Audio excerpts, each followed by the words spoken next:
आजकल खाने में बहुत सी चीजें दुनिया भर में मौजूद हैं। अब ज्यादातर लोग फास्ट फूड और स्पाइसी खाने के शौकीन होते हैं और लोगों के द्वारा ढेर सारे फास्ट फूड खाए जाते हैं, जैसे मोमोज, बर्गर, चाउमीन और भी बहुत सारे फूड लोग पसंद करते हैं। लेकिन अगर उसमें मेयोनीज एक टेस्टी फूड है जो कि काफी स्वादिष्ट होता है। ये सफेद कलर का होता है और पूरी दुनिया में लोगों द्वारा दबा दबा के खाया जाता है ना? पसंद है कि नहीं पसंद है? और दोस्तों, भारत में इन दिनों ये लोगों की पहली पसंद बनता जा रहा है। अब ये एक हेल्दी फास्ट फूड होता है या नहीं होता, ये तो हम बाद में बात करेंगे, लेकिन आज हम देखते हैं इसको बनाया कैसे जाता है, जिसे आसानी से फैक्ट्री में प्रोड्यूस किया जाता है। दोस्तों, ये विदेशी लोगों के खाने का एक मेन पार्ट होता है और इसे सबसे पहले स्पेन देश में बनाया गया है। धीरे धीरे अब ये पूरी दुनिया में फैल गया है और हम इसको घर पर ही बना सकते हैं, लेकिन अगर नहीं बना सकते तो ये बाहर मार्केट में भी मिलता है। दोस्तों, फैक्ट्री में अच्छे तरीके से इसको बनाया जाता है और इसको बनाने के कई तरीके हैं, लेकिन अंडे और तेल का इस्तेमाल करके इसे तैयार किया जाता है। सबसे पहले कच्चे अंडे को कलेक्ट कर लिया जाता है और उसे लिक्विड फॉर्म में बदलकर बड़े बड़े टैंकों में भरा जाता है। अब ये प्रोसेस अच्छे से किया जाता है जिससे इसमें डस्ट न जाए, ये बहुत इंपॉर्टेंट है। अब इन अंडों को पहले से ही एक खास विधि द्वारा उसमें लगे बैक्टीरिया और जर्म्स को खत्म कर दिया जाता है ताकि अंडे का लिक्विड क्लीन और बैक्टीरिया फ्री रहे। अब इन टैंकर्स को बैक्टीरिया में लाया जाता है और निकास पाइप के द्वारा, जो कि सैनिटाइज होते हैं, वर्कर के द्वारा वैक्यूम पाइप को उस टैंकर के पाइप में लगाया जाता है और ये काम बहुत धीरे से किया जाता है, जिससे ये लिक्विड पाइप से होते हुए एक बड़े रेफ्रिजरेटर टैंक में जाता है, जिससे अंडे का लिक्विड माइक्रो ऑर्गन्स से सेव रहता है और ये खराब भी नहीं होता है। इसके बाद फैक्ट्री के दूसरी तरफ वर्कर्स के द्वारा सोयाबीन तेल को एक टैंकर की सहायता से फैक्ट्री में लाया जाता है, जिसकी मात्रा बहुत ही ज्यादा होती है, और इस तेल को एक होल्डिंग टैंक में पाइप के द्वारा कंप्रेस पाइप से निकाला जाता है। होल्डिंग टैंक पूरी तरह से सैनिटाइज होता है और साथ में उन मसालों को जो कंपनी में मेयोनीज बनाने के लिए लाया जाता है। इसमें कई तरह के मसाले भी होते हैं, ये कंपनी के सीक्रेट मसाले होते हैं, ये थोड़ा ना बताएंगे। जी हाँ दोस्तों, उनको साफ करके कंपनी इंग्रेडिएंट्स को बराबर मात्रा में मिलाने के बाद इनका वजन करती है और फिर इनको ग्राइंडर की सहायता से बिल्कुल महीन पीसा जाता है। अब ये एक मस्त सा पेस्ट बन जाता है और फिर इसमें व्हाइट विनेगर, साइड विनेगर तथा नमक मिलाया जाता है। इसका टेस्ट और खुशबू बढ़ाने के लिए इसमें कुछ नेचुरल फ्लेवर मिलाए जाते हैं जो मेयोनीज की क्वालिटी को बहुत अच्छा बनाते हैं। अब इस लिक्विड को, जिसमें आवश्यक इंग्रेडिएंट्स और मसाले होते हैं, उसको एक टैंक में डाला जाता है और अच्छी तरह से मिलाया जाता है। अब हमारे पास तीन तरह की चीजें, कच्चे अंडे का लिक्विड, सोयाबीन ऑयल और इंग्रेडिएंट्स के मसालों का पेस्ट है, जो अलग अलग मात्रा में फैक्ट्री में रखा जाता है।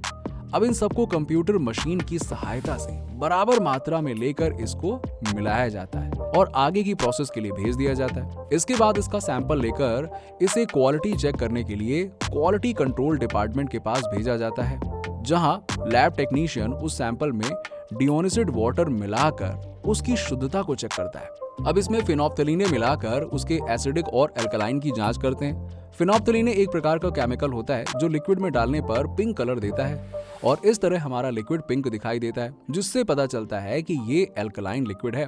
मेयोनीज का पीएच लेवल 3.8 से 4 के बीच में होता है और इसमें फिनोप्थलीन डालकर पीएच मान चेक किया जाता है और इसी तरह हम डिओनिसिव वाटर से भी इसकी एसिडिटी को चेक करने के लिए ले सकते हैं। अब क्वालिटी कंट्रोल डिपार्टमेंट इसको वेरीफाई करने के बाद आगे ले जाता है, जहां मशीनों के द्वारा इसको जार में पैक कर दिया जाता है। दूसरी मशीन इन जार को ऊपर से ढक्कन की सहायता से बंद करती है।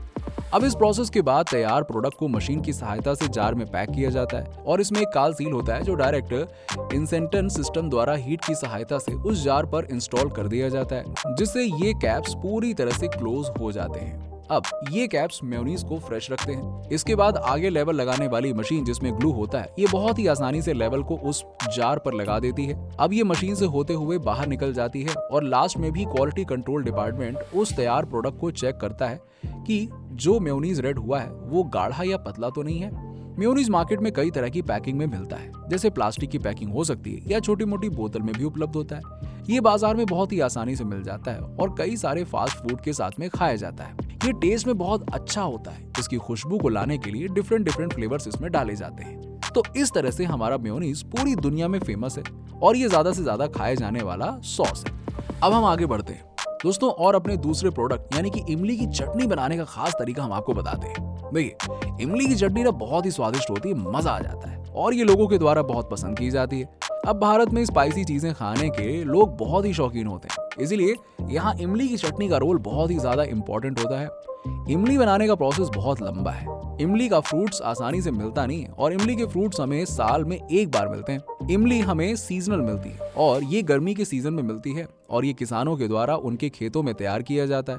हम इमली की चटनी बनाने के लिए सबसे पहले इमली के फ्रूट्स को किसानों के द्वारा उनके खेतों से कलेक्ट करते हैं और एक जगह पे स्टोर किया जाता है। फिर वर्कर्स की सहायता से साफ करवाया जाता है और फिर उनको बड़े बड़े ट्रक में भरा जाता है। फिर उनको फैक्ट्री तक लाया जाता है और उनको फैक्ट्री में एक जगह पर स्टोर किया जाता है। बाद में वर्कर्स के द्वारा उसको वॉश करने के लिए वाटर के बड़े से टैंकर में डाला जाता है और इस तरह से उन्हें 2 से 3 बार वॉश किया जाता है, जिससे उन पर जो डस्ट या वेस्ट होता है वो निकल जाए और वॉश करने के बाद उन्हें आगे के प्रोसेस के लिए बढ़ाया जाता है। अब इमली के फ्रूट्स को छोटे छोटे पार्ट्स में अलग किया जाता है, जिससे आगे उनको अच्छे से प्रोसेस किया जा सके। फिर इसको अगले प्रोसेस के लिए दूसरे मशीन में भेजा जाता है। इमली को छोटे से पाथ से गुजारा जाता है और उस मशीन में कई सारे केमिकल्स और इंग्रेडिएंट्स मिलाए जाते हैं, जिससे इमली की चटनी की क्वालिटी बढ़ जाए और ये टेस्टी लगे। अब देखिए, मिलाने के बाद इनको ग्राइंडर की सहायता से पीसा जाता है और इसको एक पेस्ट में बदल दिया जाता है। अब इस पेस्ट को आगे बढ़ाते हैं और इसमें कुछ नेचुरल इंग्रेडिएंट्स मिलाते हैं, जिससे इसमें खुशबू आ जाए और खाने में बड़ा अच्छा लगे। अब इस टेस्ट को आगे पाइप के द्वारा अगली मशीन में भेजा जाता है, जहां पर इसको क्वालिटी कंट्रोल डिपार्टमेंट के द्वारा चेक किया जाता है। अब लैब टेक्नीशियन की सहायता से इसमें कुछ केमिकल मिला के इसकी एसिडिटी और बेसिस को चेक किया जाता है। अब देखिए, इमली की चटनी में ना एसिड्स और बेसिस इसीलिए चेक किया जाता है जिससे इसे हम नेचुरल फॉर्म में बना सकें। अगर इसमें कोई कमी आती है ना तो इसको फिर से प्रोसेस के लिए भेज दिया जाता है, लेकिन अगर ये सही होता है तो क्वालिटी कंट्रोल डिपार्टमेंट इसको वेरीफाई करता है और ये अब पूरी तरह से लिक्विड फॉर्म में तैयार हो जाता है और नेक्स्ट प्रोसेस के लिए आगे बढ़ते हैं। अब इसको मशीन के द्वारा छोटे छोटे पैकेज में पैक कर लिया जाता है। अब आगे बढ़ के ये अलग हो जाता है। अब इस पूरे प्रोसेस को बहुत ध्यान से किया जाता है और मशीन को सैनिटाइज किया जाता है। सारे पैकेट्स धीरे धीरे अब बाहर निकलते जाते हैं और इनको बड़े से बॉक्स में पैक किया जाता है। इस तरह से पूरा प्रोसेस कंप्लीट हो जाता है और अब ये बाहर मार्केट में आने के लिए तैयार हो जाता है और ये बाजार में कई सारे ब्रांड्स के नाम से सेल किया जाता है। अब दोस्तों, ये प्रोडक्शन बहुत बड़े लेवल पर होता है और इसकी खपत बहुत ज्यादा होती है। इमली की चटनी को लोग फास्ट फूड के साथ खाते हैं। इमली की चटनी का प्रोडक्शन बड़ी बड़ी फैक्ट्रीज में किया जाता है और ये घरों में भी आसानी से बनाया जाता है, जो एक छोटे से प्रोडक्शन का हिस्सा होता है। इमली की चटनी को बड़ी बड़ी कंपनियों द्वारा अलग अलग तरीकों से बनाया जाता है और सेल किया जाता है। इमली की चटनी की मांग बहुत ज्यादा होती है। दोस्तों, ऐसे ही और भी वीडियोस हम आपके लिए फ्यूचर में लाते रहेंगे और इसके लिए आपको बस एक ही काम करना है, हमारे चैनल फैक्ट फिक्शन को सब्सक्राइब कर लेना है और बगल में बने बेल आइकन को भी दबा लेना है, ताकि फ्यूचर में आने वाले लेटेस्ट वीडियोस आपसे मिस ना हो, तुरंत आपको मिल जाए। तब तक के लिए विदा लेते हैं आपसे, मिलेंगे हम आपसे अगले वीडियो में। Bye bye.